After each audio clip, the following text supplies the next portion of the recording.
In 2012, well, we worked all of 2011 on Amaryllis, and we put every single ounce of our hearts, our minds, our bodies, and our soul in it. We feel like it's the most sophisticated record that we have recorded to date, and we're now ready 100% to bring it to the stage. We're known for being a very fearless band when it comes to making records, and we're just as fearless when it comes to performing. So it's really about, in all honesty, not being comfortable and never being satisfied and always pushing to outdo what you've already done. So we have a lot in mind, and we have a lot in store for the audience, you know, going into 2012 and the years to come. So we stay very, very focused on each other, and knowing that the communication is centered around the music, and it's centered around the performance, because at the end of the day we have one boss. It just happens to be everybody in the audience, so they're the most important part of our lives, you know, when it comes to touring and making records. So they should be ready to witness a band that has evolved, has gotten unbelievably healthy, and is ready to wave the flag again for rock and roll. We haven't toured in the U.S. in like 16 months, so for us this is a pretty big deal. I think last night there was a lot of excitement, and the Avalanche Tour has been great. The dates are good. A lot of the shows are sold out, so we're really excited. It's going to be a lot of fun. I mean, we haven't, like I said, we haven't toured, especially last time we did a tour in the U.S. It was bigger venues, mostly sheds and arenas. So to come back and kind of those intimate venues is really fun for us. Ebaz, what do you think about the tour? It's What's really, the overall goal? It's great that we can do this tour right now when this record is just coming out.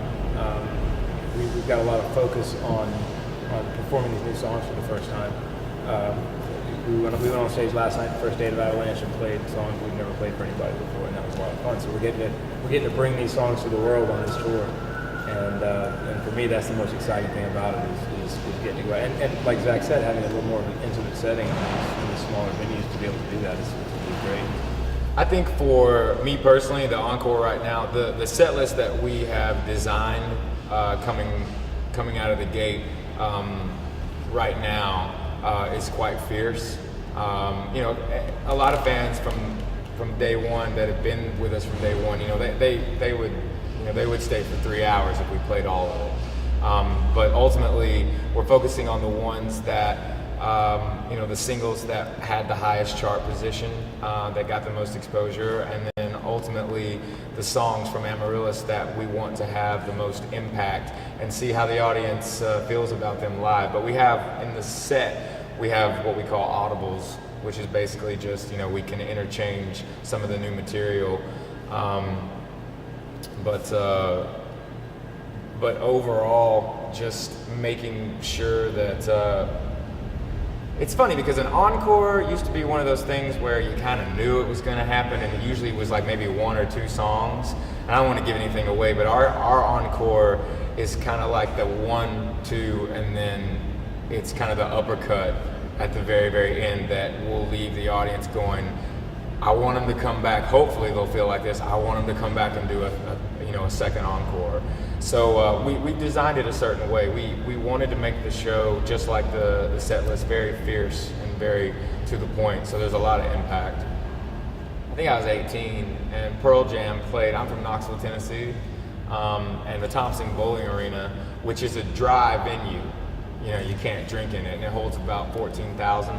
And it was the very first time Pearl Jam played Knoxville ever, and this was at a time when Vedder said that he wasn't gonna play Black, and they came out, and first of all, it was great because you're in a dry venue, and by the beginning of the show, he started with 1 Heineken. By the end of the show, he had, and I counted him. I was in nosebleeds, but I counted him. He had to have had at least 40 Heinekens, and he left them all in front of him, which was fantastic and very rock star of him. But they came out and they did a second encore, and they ended the night with Black.